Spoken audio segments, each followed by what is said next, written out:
and stressing about lack of preparation is totally fucking useless. Total useless काम है. आपको एक रीजनेबल टाइम प्लान बनाना है कि भाई मैं दिन में 8 से लेकर 10 घंटे पढ़ाई करूंगा. The most important video for the CLAT PG 2024 exam ये वाला है, बिकॉज इसमें हम लोग डिस्कस करेंगे your key to success, the 10 most important tenets जो कि आपको पता होने चाहिए और आपको फॉलो करने हैं ताकि आप इस एग्जाम में सक्सीड कर पाओ. ये 10 ऐसी चीजें हैं जो कि मैंने एकदम समझ लीजिए ऐसे ड्राफ्ट करिए कि आप इसको प्रिंट करा के अपने दीवार पे स्टिक कर लीजिए ताकि आपको ये 10 पॉइंट्स बार बार याद रहे कि मुझे इन पॉइंट्स से डिविएट नहीं करना है अपने बचे हुए 3 महीने या 2 महीने में जो मेरे एग्जाम के लिए बचे हैं, जिससे मुझे प्रिपरेशन करनी है. बिकॉज अगर नहीं करोगे देन डेफिनेट सी बात है कि आप सक्सीड तो यार मुश्किल होगा कर पाना, उतना अच्छे से नहीं कर पाओगे. तो प्लीज इस वीडियो को लास्ट तक देखो और जो पॉइंट्स मैं बताने जा रहा हूं उनको एकदम अपने दिल में बसा लो. ठीक है, चलो शुरू करते हैं. सबसे पहला और सबसे इंपॉर्टेंट पॉइंट यहां पे क्या है? Number 1, the number of marks I score is directly proportional to the amount and depth of studies I do. बात सीधी सी है कि आप जितना टाइम, जितना एफर्ट अपनी पढ़ाई में लगाएंगे उतने ही मार्क्स आप अपने एग्जाम में लेके आएंगे. अगर आपने पढ़ाई करी केवल 5 घंटा पूरे 3 महीने में, आप बचे हुए जो आप 6 महीने जब से कर रहे थे, आपका नंबर भी उतना ही आएगा. आपको मान लो अगर इसके पहले आपकी तैयारी अच्छी थी, आपने जे का एग्जाम दिया या आप स्कूल में अच्छी पढ़ाई करते थे कॉलेज में अपना, then it's a different thing. लेकिन अगर आपकी तैयारी बिल्कुल नहीं हुई है, अभी एकदम शुरू कर रहे हो, तो प्लीज पढ़ाई करना शुरू करो. बिकॉज बिना पढ़ाई करे ये एग्जाम नहीं निकलने वाला. जहां तक डेप्थ की बात है, डेप्थ इज वेरी इंपॉर्टेंट. आप गए, आप केवल बेराट का आपने वो पढ़ लिया इंडेक्स, उससे काम नहीं चलेगा. आपको जाना है प्रोविजन के अंदर, उतरना है.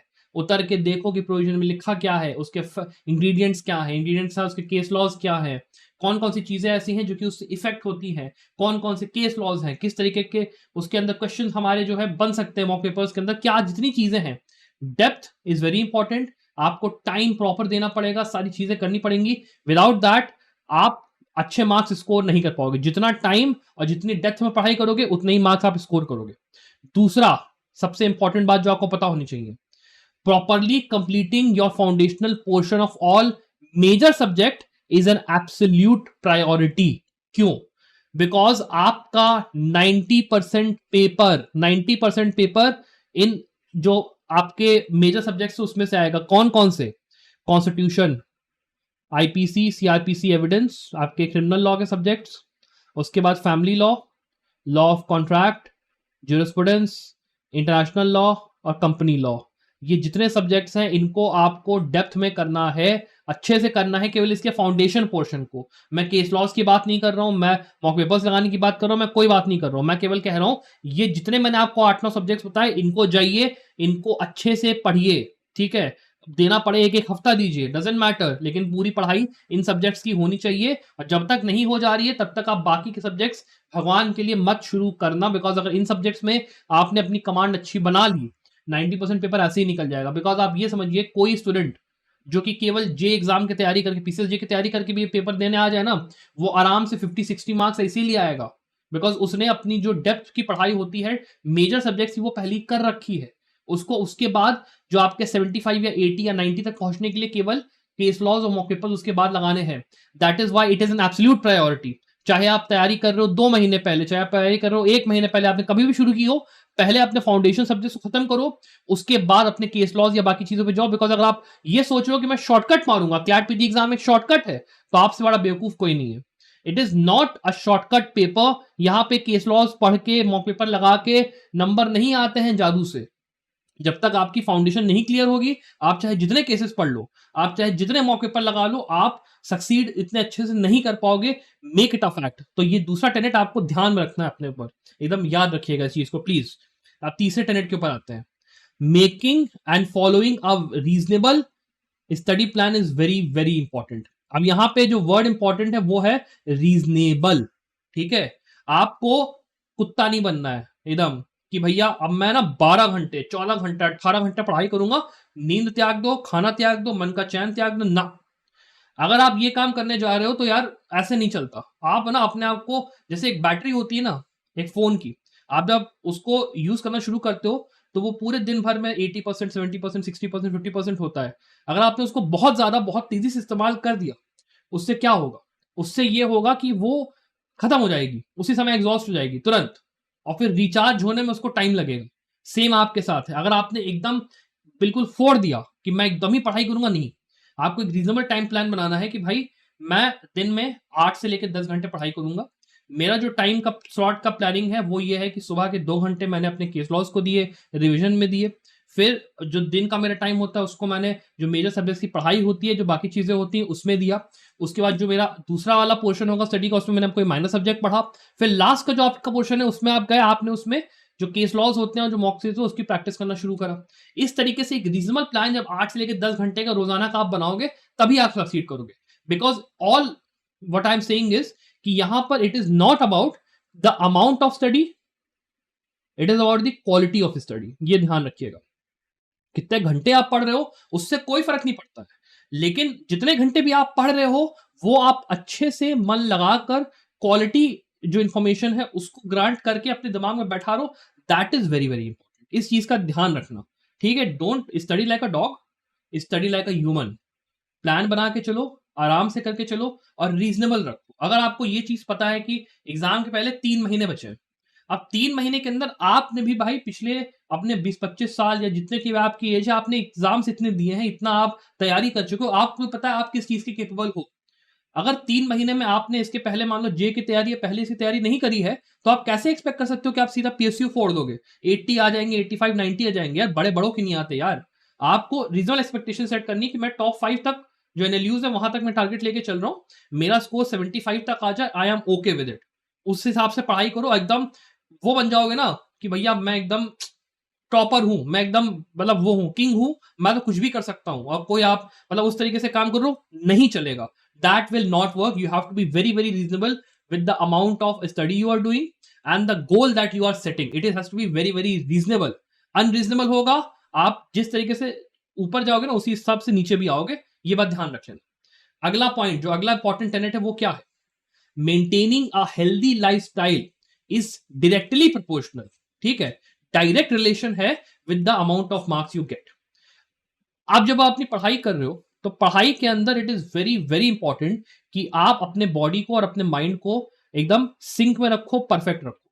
आप इस बात की कोशिश करो कि एक आपका टाइम सेट हो जाए। अगर आप मान लो देर से सोते हो, ठीक है, देर से सो, लेकिन उठने का टाइम फिक्स कर दो, सोने का टाइम फिक्स कर दो। अमाउंट ऑफ टाइम जो आप, एक बात ये समझ लो कि एक्सरसाइज करना थोड़ा सा इंपॉर्टेंट होता है, बिकॉज बॉडी अगर थोड़ी थकती है ना, तो नींद भी उस हिसाब से अच्छी आती है। खास करके फिर जब आप खाने पीने की बात करते हो, तो खाने पीने में कोशिश करो कि जो बचे हुए 3 महीने हैं, उसमें थोड़ा सा लेस ऐसा तेल घी वाला खाना, थोड़ा सा न्यूट्रिशियस खाना खा लो, बादाम खाओ, दूध पियो, इस तरीके की थोड़ी सी चीजें करना शुरू करो, ताकि आपके दिमाग में भी ना उस चीज का एक फीडबैक लूप बनेगा कि यार मैं ना एक हेल्दी लाइफस्टाइल को यहाँ पे फॉलो करने की कोशिश कर रहा हूँ, along with the study schedule जो कि मैंने अपने लिए बनाया है। जो मैंने दूसरा निर्णय बताया कि healthy study schedule is very important. उस शेड्यूल के साथ एक बॉडी और एक लाइफस्टाइल अगर आपकी बढ़िया चल गई, तो यार आप शहंशाह हो। आपने अपने दिमाग के अंदर अपने आप को बता दिया, अपने सबकॉन्शियस को, यार मैं तो चैंपियन हूँ। मैं अपनी लाइफ़स्टाइल जो मैं अभी तक पिछले जितना भी आपका था, आप मेंटेन नहीं कर पाए थे, आप मेंटेन करते थे, बीच-बीच में इंटरवल आता था, आपने मेंटेन कर लिया और वो करने के बाद अपनी पढ़ाई आप कर, that is such a big achievement. और वही अचीवमेंट एक फीडबैक लूप की तरह आपको डोपामाइन का रिलीज़ देगा, ताकि आपको और पढ़ाई करने का मन करेगा। और जब आप और पढ़ाई करोगे, तो आपके और मार्क्स आएँगे और जो कॉन्फिडेंस लेवल होता है ना, कॉन्फिडेंस लेवल, वो एकदम स्काई रॉकेट करेगा। एकदम ऐसा लगेगा कि यार I am something. So maintaining a healthy lifestyle, अच्छा खाना खाना, टाइम से सोना, टाइम से उठना, ये सब चीज़ें बहुत इंपॉर्टेंट है, बिकॉज़ एक अच्छा बॉडी, एक अच्छा माइंड आपकी सक्सेस के लिए डायरेक्टली हेल्प करता है। और ये चीज़ ऐसी नहीं है जो कि मैं आपको नया बता रहा हूँ। ये चीज़ आपको पहले से पता है, ये आप जितने भी जो आपके बड़े-बड़े आपके फिलोसोफर्स हैं, गुरुज़ हैं, ये जो अच्छे लोग हैं, वो आपको वैसे ही बताते हैं, ठीक है? आप प्लीज़ इस चीज़ को ध्यान में रखिए, इस चीज़ को करिए कि हफ्ता अपना शुरू करिए ना जब, जो पढ़ाई करने आपने कहा कि आज से मैं क्लैट एग्ज़ाम की तैयारी कर रहा हूँ। जाइए और संकल्प लीजिए कि अब से मैं अपनी लाइफ़स्टाइल भी ठीक करने की कोशिश करूँगा। डज़न्ट मैटर कितने बजे सो रहे हो, डज़न्ट मैटर कितने बजे उठ रहे हो, बस अपना टाइम फिक्स कर लो और अपना स्टडी शेड्यूल फिक्स करके खाना अच्छा खाओ, एक्सरसाइज को थोड़ा सा ध्यान दो, प्रायोरिटाइज करो, बॉडी थोड़ा सा आपका ना जब एक्सरसाइज वगैरह करते हो तो आपकी बॉडी के अंदर ना जूसेस थोड़े से फ्लो करते हैं, ठीक है, खून की जो वो होती है रक्तचाप थोड़ी बढ़ती है, कंसंट्रेशन बढ़ती है, ताकत बढ़ती है, वरना ऐसे क्या होता है ना लेथार्जिक हो जाते हो, खाना खा रहे हो, पढ़ाई करने बैठे, आलस आने लगी, ज़्यादा मीठा खा लिया, सो गए, ये सब चीजें नहीं करनी है। You have to keep your body alert and fit, ठीक है, उस हिसाब से प्रॉपरली अपनी चीजों को प्लान करिए, वेरी वेरी इंपॉर्टेंट, याद रखिएगा। इसके बाद पांचवा टेनेंट क्या है? Instagram, Facebook, and other social media sites are absolute waste of my time. Plain and simple, इसमें कोई दो राय है ही नहीं। आप अच्छी लाइफस्टाइल मेंटेन कर रहे हो, आप अपनी पढ़ाई पे ध्यान दे रहे हो, लेकिन मेजोरिटी टाइम आपका जा रहा है किसमें? मोबाइल फोन में। मोबाइल फोन में आप क्या देख रहे हो भाई? इंस्टाग्राम पे आज चलो नया रील आया, चलो भाई ये मीम देखूंगा, ये मैं रील देखूंगा, और न्यूज देखना शुरू कर दिया, गड़ा गड़ के देखे जा रहे हो, देखे जा रहे हो, देखे जा रहे हो, क्या मिलेगा? कुछ फायदा नहीं है, बिकॉज वो क्या है, कैपिटलिस्ट सिस्टम है, मैंने जैसे पहले ही बताया था, पैसा कमाने के लिए वो बैठे हैं, आपको वहां पे वो बैठा के रखेंगे साइट के ऊपर ताकि आप कोई सामान खरीद लो, और जो आपके क्रिएटर्स होते हैं उनका काम क्या होता है? उनका काम यही होता है कि वो आपका अटेंशन सीख करके आपसे वो करे, लाइक्स पाए, कमेंट्स पाए, वही सब चीजें होती हैं, ये ध्यान रखिए। आपको वो गलती नहीं करनी, आपको मेक श्योर करना है कि आप least amount of time Instagram और फेसबुक पे दो। मैं ये नहीं कह रहा हूं कि बिल्कुल ही बंद कर दो, लेकिन बस मैक्स टू मैक्स आधा घंटा या मान लो 1 घंटा, अगर आप मान लो इसको उसमें करते हो बफर टाइम में, कि मतलब आपने एक रिवॉर्ड सिस्टम पैदा किया कि आप जब पढ़ाई किया आपने 2 घंटा बढ़िया पढ़ाई करने के बाद, एकदम कंसंट्रेटेड एफर्ट लगाने के बाद, आपने चलो 15-20 मिनट देख लिया इंस्टाग्राम, और उसके बाद आपने मोबाइल को बंद कर दिया, ताकि आपका जो रिवॉर्ड सिस्टम है ना दिमाग का, वो अभी भी हार्ड वायर्ड है कि भाई जब मैं लंबा पढ़ाई करूंगा, लंबी मेहनत करके जब मैं दिन में एकदम थकूंगा ना, उससे मुझे डोपामिन मिलना चाहिए, मोबाइल देख के डोपामिन नहीं मिलना चाहिए। बिकॉज अगर उससे डोपामिन मिलेगा तो आपका जितना भी आपने ये बिल्ड करा है ना, पूरा लाइफस्टाइल बिल्ड करा, स्टडी प्लान बनाया, सारा का सारा ऐसे ताश के पत्तों की तरह ऐसे ढह जाएगा, बिल्कुल बिल्कुल कुछ फायदा नहीं होगा। It is absolute waste of time. Social media and other जितनी इंस्टाग्राम फेसबुक है, प्लीज इसके ऊपर अपना टाइम मत वेस्ट करिए, ज्यादा से ज्यादा 1 घंटा, आधा घंटा, उसके ऊपर नहीं। अगला टेनेट क्या है? अगला टेनेट ये है, discussing your preparation status with your peers, batchmates और strangers online is मतलब एकदम फॉरबिडन है। मैं आपको फॉरबिड करता हूं कि आप ये काम करो, बिकॉज होता क्या है ना, आप प्रिपेयर तो कर रहे हो, प्रिपेयर करते करते आपने भाई फोन उठाया, व्हाट्सएप पे तुरंत मैसेज ठोका, यार भाई पढ़ाई कितनी हो गई, दोस्त से पूछ लिया, या फिर मान लो आप व्हाट्सएप ग्रुप पे जुड़े हुए हो, आपको वहां पे 2-3 लोग मिल गए जो कि बहुत पढ़ाकू हैं, वो नया नया कुछ ना कुछ इन्फॉर्मेशन छोड़ते रहते हैं, किसी ने एक पीडीएफ फाइल भेजी किसी केस की, किसी ने कोई नया इन्फॉर्मेशन दे दिया, ये भाई वैकेंसी आई है, तो आपको लगा कि ये बंदा तो बहुत जानकार है, ये तो बिल्कुल सब कुछ जानता है, मैं इससे जो है अब ना मैं इसको गुरु बना लूंगा, या मैं इससे ही बात करूंगा, और वो बंदा आपको बताएगा कि भाई ना मैंने ये 50 केस पढ़ लिए, मैंने ये कॉन्स्टिट्यूशन ऐसे खत्म करा, वो ऐसे खत्म करा, मैं मॉक पेपर में इतना ला रहा हूँ, मैं ऐसा कर रहा हूँ, मैं वैसा कर रहा हूँ। यार वो बंदा ना आपको डिस्ट्रैक्ट कर रहा है, उस बंदे से प्लीज दूर रहो। ऐसे लोग जो कि केवल आपको ये दिखाने की कोशिश करते हैं कि मैंने तुमसे ज्यादा पढ़ा है, या मैं तुमसे ज्यादा यहाँ पे देखो, यहाँ पे फोकस्ड हूं, या मैं अचीव कर लूंगा, तुम्हारा मुश्किल लग रहा है, प्लीज ये लोग केवल आपका जो कॉन्फिडेंस होता है उसमें हैम्पर करेंगे। इंस्टेड देखो आपको क्या करना है, मैं आपको एक सिंपल सिंपल तरीका बताता हूँ इसके लिए, कि आपको कोई ऐसा बंदा चाहिए जो कि आपको इस चीज के लिए मतलब इन चेक रखे कि आपकी प्रिपरेशन चल रही है कि नहीं। उसके लिए अपने पापा को, अपनी मम्मी को, या अपने किसी सिबलिंग को, या अपने स्कूल में मतलब कॉलेज में अपने किसी टीचर को जो कि रिस्पॉन्सिबल है, जिससे कि आपका एक कनेक्शन है, या किसी ऐसे दोस्त को जो कि डायरेक्टली उस क्लैट पीजी एग्जाम की तैयारी नहीं कर रहा है, उसको अकाउंटेबल बनाओ अपनी तैयारी के लिए, बिकॉज वो लोग सही में आपके सक्सेस के अंदर इन्वेस्टेड है। अगर आप सक्सीड करोगे तो उन लोग को सही में खुशी होगी, आपके टीचर को, आपके पेरेंट्स को, आपके जो फ्रेंड्स हैं, जो असली फ्रेंड्स हैं आपके, उनको सबसे ज्यादा खुशी होगी जब आप सक्सीड करोगे। जो बाकी के आपके पीयर ग्रुप हो गया, या फिर ऐसे लोग जिनसे के पास आप बात करते हो कि प्रिपरेशन ऐसी होगी, उनको उल्टा जलन ही होगी, उनको ये लगेगा कि यार ये कैसे सक्सीड कर दिया, मैं तो कर नहीं पाया, तो वो आपको डाउन ही गिराएंगे और कुछ नहीं करेंगे। सो इस बात का ध्यान रखिए कि जो भी आप प्रिपरेशन कर रहे हो, उस प्रिपरेशन को अगर आपको इन चेक रखना है कि मैंने करा ना करा, तो बस इस चीज से इन चेक रखो कि आप एक डायरी बना रहे हो, डायरी के अंदर नोट करते जा रहे हो कि यार आज मैंने ये पढ़ा, कल मैंने ये पढ़ा, परसों मैंने पढ़ा, एंड मेक श्योर कि आप एक फ्लो में जा रहे हो, और धीरे धीरे करके वो बनता चला जा रहा है उसकी तरह, ताश के मतलब घर की तरह, और वो घर मुझे कंप्लीट करना है। बीच बीच में मैं अपने दोस्त को जो कि या मैंने अपने पापा को, अपनी मम्मी को, या अपने सर को या मैम को, किसी को भी मैंने बता दिया कि सो मैम मैं इस तरह की प्रिपरेशन कर रहा हूँ, बीच में उसमें गाइडेंस ले लीजिए, बीच बीच में उसे वो कर लीजिए, चाहिए तो 3-4 लोग रख लीजिए जो कि हर बार उसको मतलब आप बता पाओ कि मैंने इतना प्रिपेयर किया, ऐसे किया। That is the best way to go for it. लेकिन दोस्तों और स्ट्रेंज मतलब जो बैचमेट्स होते हैं, जो स्ट्रेंजर ऑनलाइन आपको ग्रुप पे मिल गया, उसको ये सब काम मत करो, कोई फायदा नहीं करेगा। अपार्ट फ्रॉम दैट एक चीज मैं ये भी कहना चाहूंगा कि अगर मान लो इस बार अपने क्लैट पीजी एग्जाम की तैयारी कर रहे हो और आपको डायरेक्टली मेरी हेल्प चाहिए और आप चाहते हो कि मैं आपकी प्रिपरेशन में आपको गाइड करूं या वो करूं, तो आप मेरा चैंपियन प्रिपरेशन कोर्स जो है 4899 में वो ज्वाइन करने का सोच सकते हो। इसके अंदर हम आपको रिकॉर्डेड लेक्चर्स के थ्रू पूरा जो सिलेबस है क्लैट पीजी एग्जाम का वो खत्म करवा रहे हैं, along with 70 mock papers and 50 आपके subject wise mock papers, along with recent and landmark cases. तो अगर आपको एनरोल करना है डेफिनेटली सोच सकते हो, मैं खुद वहां पे अवेलेबल रहूंगा आपको गाइड करने के लिए। अगर आप हफ्ते में एक आध बार मुझसे बात करना चाहते हो तो वो भी बिल्कुल मैं कोशिश करूंगा करने की, वरना व्हाट्सएप पे आप कनेक्टेड रह सकते हो, I will be there for you. और इसके अलावा जो मैंने बात कही प्लीज उसका ध्यान जरूर से रखिए। फिर इसके बाद अगला जो बहुत ही इंपॉर्टेंट टेनेट है जो आपको पता होना चाहिए वो क्या है, regular practice and revision of mock papers is की टू सक्सेस।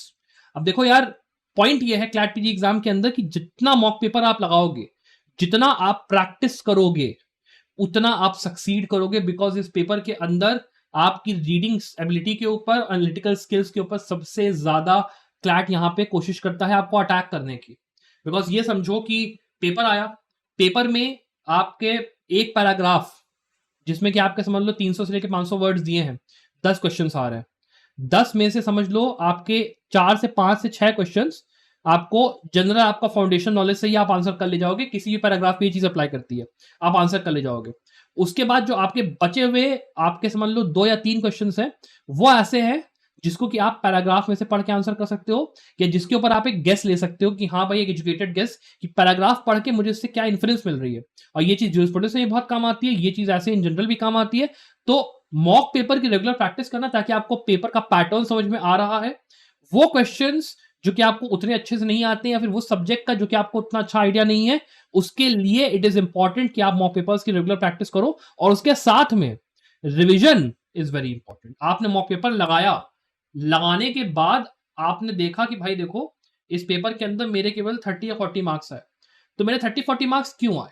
मैंने मान लो 1.5 घंटे का टाइम लिया मॉक पेपर के अंदर, उसके अंदर कहां कहां पे मैंने ज्यादा टाइम अपना देकर गलती करी, कौन सा वो सब्जेक्ट है जो कि मुझे बिल्कुल नहीं आता है जिसको कि मुझे अब पढ़ना शुरू करना है, कौन सा ऐसा केस है जो कि मैं यहाँ पे ओवरलुक कर रहा हूँ, मैं उसको भी उठा के उसका भी नोट्स बना देता हूँ, कौन सा क्वेश्चन ऐसा था जो कि मुझे लग रहा था कि गलत है लेकिन अब ये सही होना चाहिए। ये जितनी चीजें हैं, इन जितनी चीजों को आप एनालाइज जितना करोगे ना, उतना आपको आपकी गलती का एहसास होगा। बिकॉज आप ये समझ के चलना, अभी हमारे यहाँ देश में हमारे एक बहुत ही बढ़िया अगर आप एथलीट की बात करोगे वो है नीरज चोपड़ा। उन्होंने ओलंपिक्स में गोल्ड मेडल पाया, उसके बाद अभी उन्होंने फिर से एक आपका कंपटीशन हुआ था, वहां पे फिर उन्होंने गोल्ड मेडल पाया, फिर इंडिया का नाम रोशन कर। अब आपको क्या लगता है कि क्या वो पैदा ऐसे हुआ था बंदा कि बस सक्सीड कर गया? नहीं, वो बंदा रोज अपना एक पूरा प्लान मेंटेन रखता है कि मुझे इतने बजे उठना है, इतने बजे मेरे को यार प्रैक्टिस पे जाना है, इतने बजे मुझे लैप्स लेनी है, इतना मेरा खाने का डाइट होगा, इतना मेरा वो होगा, पूरा वो है। और उसके अलावा वो बंदा रोज प्रैक्टिस करता है जैवलिन फेंकने की, रोज प्रैक्टिस करता है, इतनी बार करता है, इतनी बार करता है कि वो उसके लिए अब एक सेकंड नेचर है। अगर आप उसको रात के 3 बजे उठा के भी बोलोगे ना कि भाई तुमको भाला फेंकना है, वो फेंक देगा उठा के। अगर उसके पैर में चोट भी लगी होगी तब भी वो आपसे बेटर ही फेंकेगा। बिकॉज वो उस चीज को लेकर इतना ज्यादा इक्विप हो चुका है, इतना ज्यादा उस बंदे को दिमाग में वो चीज चढ़ चुकी है कि उसके लिए वो मुश्किल नहीं है।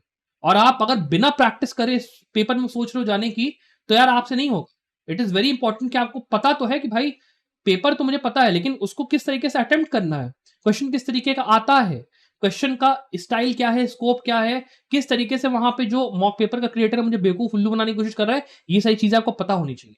नहीं पता होंगी, एग्जाम निकालना डिफिकल्ट होगा आपके लिए। मैं बस इतना ही कहूंगा और कुछ नहीं। इसके बाद जो अगला टेनेट है, panicking, day dreaming and stressing about lack of preparation is totally fucking useless. Total useless काम है। आप बैठे हुए हो, आप बस पढ़ाई थोड़ा सा आपसे हुआ नहीं, आपको एक आध मौके पर में कम नंबर आया, अब आप डर गए, अरे यार मैं तो यार कर ही नहीं पा रहा हूँ, मेरा तो ये वाला सब्जेक्ट तैयार नहीं है, अभी इसमें इतना सिलेबस बाकी है, अभी जो है मुझे लगता है कि मुझे यहाँ भी अभी कहीं दोस्त के साथ जाना है, यहाँ पे मुझे कुछ और करना है, और अभी मुझे तो इतना स्कोर करना था, इतना ही मेरा नंबर आ रहा है, मैं कैसे करूँ? ये जितनी चीजें है ना, स्ट्रेसिंग करना, डे ड्रीम करना कि अब नहीं निकलेगा एग्जाम में क्या करूंगा, ये सब आपके किसी काम नहीं आने वाली, किसी काम नहीं आने वाली। लिख के ले लो, बिकॉज ये जितनी चीजें हैं ना, ये केवल और केवल आपको एक फीडबैक रुमिनेशन लूप में डालेंगी। आप सोचे जा रहे हो, सोचे जा रहे हो, सोचे जा रहे हो, आपको फिर लगेगा कि अब ना चलो मैं पढ़ाई छोड़ देता हूं, मैं थोड़ी देर बैठ के ना इंस्टाग्राम या फेसबुक चलाऊंगा, या मैं खाने पीने बैठ जाऊंगा, या मैं सो ही जाऊंगा, बस हो गया, अब मुझसे आज पढ़ाई नहीं होती। आपकी सारी की सारी जो एनर्जी है ना, वो तुरंत डाउन जाएगी। तो पैनिक करना कि एग्जाम कैसे होगा, मैं कैसे दूंगा, क्या होगा, बेकार का काम है, मत करो। डे ड्रीम करना कि यार अगर मान लो मैं सक्सीड कर गया तो मैं यहाँ जाऊंगा, मेरा वो कॉलेज इतना बढ़िया होगा, वो भी फालतू का काम है, बिकॉज उससे भी आपको कोई फायदा होने नहीं वाला है। और स्ट्रेस लेना कि इतनी पढ़ाई नहीं हो पाई, उतनी पढ़ाई नहीं हो पाई, ये नहीं हो पाई, ऑल इज यूजलेस। आपको सीधा सीधा बस इतना करना है कि अपने आप को ऐसे ऐसे एक तमाचा मार के कहना है कि देखो यार, अभी पढ़ाई करते हुए मेरे को दिमाग ना मेरा ऐसी डायरेक्शन में जा रहा है जहां पे उसको नहीं जाना है। अपने दिमाग को तुरंत जाओ, 10 मिनट के लिए बाहर जाके हाथ मुंह धो, थोड़ा सा घूम फिर लो, अपने आप को फोकस वापस लाओ पढ़ाई के अंदर कि हाँ मैं ये टॉपिक, ये पर्टिकुलर क्वेश्चन, ये चीज मैं कर रहा था, इसमें मुझे दोबारा दिमाग लगाना है, मेरे को अब डे ड्रीम नहीं करना है, स्ट्रेस नहीं लेना है, बिकॉज स्ट्रेस लेने से कुछ नहीं होगा। अगर स्ट्रेस लग रहा है तो किसी अपने जो आपके मेंटोर है किसी से बात कर लीजिए, सीधे सीधे उनसे कहिए कि भाई ऐसा ऐसा मुझे लग रहा है, क्यों लग रहा है, उसकी रूट कॉज की तरफ जाइए। रूट कॉज हमेशा यही होती है कि आपने पढ़ाई अच्छे से नहीं करी है। और अगर मान लो आपको ऐसा लग रहा है कि मैं पढ़ाई तो कर रहा हूं लेकिन मेरे मॉक पेपर्स में नंबर अच्छे नहीं आ रहे हैं, तो उसका जो अगला टेनेट है ना, वो आपको सीधे सीधे इसका आंसर देता है कि not scoring well in mock papers does not define your preparation. सीधे सीधे ध्यान रखिए, मॉक पेपर में अगर आपके नंबर नहीं आ रहे, इसका मतलब ये नहीं है कि आप सक्सीड नहीं करोगे या आप पढ़ाई अच्छे से नहीं कर रहे हो। भाई बात सीधी सी है कि जो मॉक पेपर है वो बनाया किसके लिए जाता है? वो बनाया जाता है एक एवरेज स्टूडेंट के लिए जो कि क्लैट पीजी का एग्जाम दे रहा है। अब ऐसा हो सकता है कि आपने जो मैंने समझ लीजिए 20 जो आपके 12 क्वेश्चन है, उन 12 में से जो आपके 7 से 8 पैराग्राफ ऐसे थे जो कि हम लोगों ने बनाए ऐसे हैं जो कि ऐसे टॉपिक से रिलेट करता है जो आपने अभी तक नहीं पढ़ा, मे भी हो सकता है। या वो मान लो कभी कभी ऐसा होता है कि बनाते बनाते कि वो टॉपिक थोड़ा सा ऐसा था कि डिफिकल्टी उसमें हो ही जाती, क्वेश्चन की बढ़ ही जाती है, तो आप उतने अच्छे से उसको कर नहीं पाए, तो आप अगला मॉक लगाइए, उसमें नहीं हो रहा फिर अगला मॉक लगाइए, जो मॉक में गलतियां वो उसको रिवाइज करिए। लेकिन ये सोच लेना कि मैं प्रिपरेशन कर रहा हूं, मेरी प्रिपरेशन में मॉक्स में नंबर नहीं आ रहे हैं, वो फिर कोई एक चीज हेल्प नहीं करेगी। बिकॉज आप खुद सोच के देखो, आप कहीं ना कहीं अपने ऊपर ही तो हथौड़ा चला रहे हो। आप गए, आपने मॉक पेपर में अच्छा स्कोर नहीं करा, आप ये सोच के बैठ गए कि अब मैं इस एग्जाम में सक्सीड नहीं कर पाऊंगा, बिकॉज ये मॉक पेपर कहीं ना कहीं रियल सिमुलेशन है असली एग्जाम का, और उसकी वजह से अब मुझे लगता है कि मैं सक्सीड ही नहीं कर पाऊंगा। कॉन्फिडेंस की आपकी ऐसी की तैसी हो गई। मॉक पेपर के अंदर नंबर ना लाना इज नॉट गोना डिफाइन कि आप सक्सीड करोगे नहीं करोगे एग्जाम में, because mock papers is just a simulation. असली पेपर में क्या होगा वो चीज कोई नहीं कह सकता, बिकॉज जो पैटर्न है वो ऑब्वियसली ऐसा है जो कि प्रिडिक्टेबल नहीं है। हर बार क्लैट कुछ ना कुछ ऐसा करता है कि इवन वो स्टूडेंट्स जो कि बहुत बढ़िया बढ़िया परफॉर्म करते हैं, इवन मेरे पर्सनल एक्सपीरियंस में मेरे कई ऐसे स्टूडेंट्स थे जिन्होंने मॉक पेपर में बहुत बढ़िया परफॉर्मेंस दी, लेकिन उन्होंने सक्सीड नहीं करा, बिकॉज जो उनकी प्रिपरेशन थी वो कहीं ना कहीं टेलर मेड हो गई थी कि जो मॉक पेपर्स का पैटर्न है उन्होंने कहीं ना कहीं उसको स्टडी कर लिया, क्वेश्चंस कैसे पूछे जा रहे हैं उसको उन्होंने स्टडी कर लिया, और उसके बेसिस पर उन्होंने भी पूरी प्रिपरेशन को कहीं ना कहीं रखा हुआ था। तो वो लोग एक ही पर्टिकुलर सेट ऑफ पैटर्न के लिए उनका दिमाग अब बन चुका है कि हाँ बस ये अगर एग्जाम का पैटर्न रहा तो इसमें तो हम सक्सीड करेंगे। लेकिन जो बाकी आपके आपके जो एग्जाम के पैटर्न है, मान लो 20-6 का पैटर्न है जिसके के अंदर जो नंबर ऑफ क्वेश्चन है उसमें 3 क्वेश्चन है पैराग्राफ में से रादर देन 2 क्वेश्चन या 1 क्वेश्चन, उसके लिए वो तैयार नहीं थे। या ऐसे टॉपिक्स जो कि जनरली पूछे नहीं जाते उनको अगर पूछ लिया गया वो उसके लिए तैयार नहीं है। लेकिन आप जो कि जनरल पढ़ाई कर रहा है, जिसने कि अपनी तैयारी अच्छे से करी है, जो कि इस चीज के ऊपर ज्यादा ध्यान दे रहा है कि मैंने मॉक पेपर लगाया, लगाने के बाद मैंने उस मॉक पेपर को रिवाइज करा कि मेरी गलती कहां पे थी, और फिर आपने दोबारा उस मॉक पेपर को देने की कोशिश करी ताकि आप अपनी गलतियों से सीख पाओ और उस गलती को फिर सुधारो। That is the better approach. ये सोच के बैठना कि भैया मॉक पेपर में नंबर नहीं आ रहा है तो मैं अब क्या करूंगा, is not the right answer. आप बस ये देखिए कि मॉक पेपर के अंदर वो कौन सा सब्जेक्ट है जो कि मेरा कमजोर है, उस सब्जेक्ट को ज्यादा आप जाके रिवाइज करिए, जो केस लॉज हैं उनके ऊपर अपनी कमांड बनाइए और मॉक पेपर्स प्रैक्टिस करिए।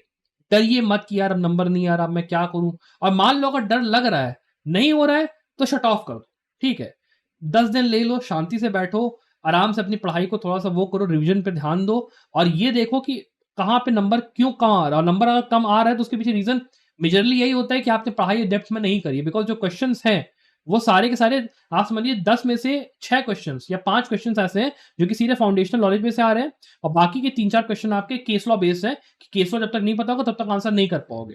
तो ज़्यादा से ज़्यादा क्या हो सकता है कि मान लो आपने केस लॉ का नाम नहीं सुना है, लेकिन आपको फाउंडेशन नॉलेज तो आती है ना, तो अगर आप स्कोर अच्छा नहीं कर रहे हो, तो उसके पीछे रीज़न क्या है? कि आपका जो फाउंडेशन वाले क्वेश्चन है क्या वो भी गलत हो रहे हैं? अगर वो गलत हो रहे हैं तो मतलब आपकी फाउंडेशन आपकी मजबूत नहीं है। और अगर वो क्वेश्चन गलत हो रहे हैं जिसमें कि केस लॉ अगर मुझे पता नहीं था तो मेरा आंसर नहीं आ पाया, then you don't have to worry. तब वरी मत करो, बिकॉज़ अगर केस लॉ आपको नहीं पता है, तो आप उस केस लॉ को पढ़ के याद कर सकते हो। मॉक पेपर बना ही इसलिए है ताकि आपको ये पता चल पाए कि जो केस लॉज़ हैं, वो हैं कौन से जो कि आपको पता होने चाहिए। उसमें किस तरीके से कौन से पर्टिकुलर पॉइंट में आपको पढ़ाई करनी है, वही उसका मतलब मेन रीज़न ही है मॉक पेपर बनाने का कि आप गलती करो, गलती से सीखो और फिर उस चीज़ को इम्प्रूव करो। समझ गए? तो अगर फाउंडेशनल वाले जो क्वेश्चन है, फाउंडेशन वाले जो क्वेश्चन्स हैं, वो अगर गलत कर रहे हो, तो उसके लिए सीधा-सीधा पॉइंट है कि फाउंडेशन की पढ़ाई मजबूत करो। और अगर वो क्वेश्चन गलत कर रहे हो, जो कि केवल केस लॉ स्पेसिफिक है या पैराग्राफ स्पेसिफिक है, तो उसके लिए उस केस को जाओ, उसको पढ़ो और जो केस लॉ का आपका वो है, उसको पढ़ो। और ये जितना आप जितने मॉक पेपर लगाओगे ना, जितने मॉक पेपर आप लगाओगे, उतना आप उसमें बेटर होते जाओगे। भले नंबर कम आ रहे, that does not matter, at least आपको पता तो चल रहा है ना, एक रेंज चेक तो मिल रहा है ना कि हाँ भाई, मैंने इतनी पढ़ाई करी है, इतने मेरे नंबर आ रहे हैं, इस फाउंडेशन में यहाँ पे मैं इतना खड़ा हूँ, यहाँ पे मैं ऐसा कर रहा हूँ, प्लेन एंड सिंपल। तो आपको कहीं न कहीं आइडिया लग गया होगा कि मॉक पेपर्स को किस तरीके से यूज़ करना है और क्या उसके पीछे फिलॉसफी होती है कोई। अब इसके बाद जो आपका आखिरी टेनेट है, जो कि आपको पता होना चाहिए, वो ये है कि not succeeding in the exam is not the end of my life. भाई सिंपल सी बात है। आप क्लैट पीजी का एग्जाम दे रहे हो इसलिए ताकि आपको एक पीएसयू की जॉब या एक अच्छा आपका एलएलएम का कॉलेज या फिर आपका जैग एंट्री निकल पाए। अगर आप सक्सीड नहीं करते हो, इसका मतलब ये नहीं है कि जिंदगी खत्म हो गई। आप ये सोच के देखो कि यार क्या एक एग्जाम, केवल एक एग्जाम आपकी पूरी लाइफ डिफाइन करेगा? है?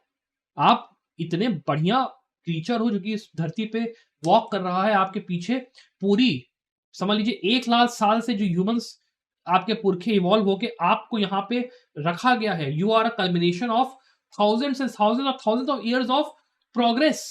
आप एक लेजेंड हो अपने आप में। देखो तो आप हो कौन? यू आर समवन जो कि बहुत बड़ी चीजों के लिए बना है। आप एक एग्जाम के चक्कर में ये मान के बैठ गए कि यार मेरी सेल्फ आइडेंटिटी कुछ है ही नहीं, मैं कोई एक इंडिविजुअल हूं ही नहीं, बस एक एग्जाम ही तो है। ऐसा मत करो अपने साथ।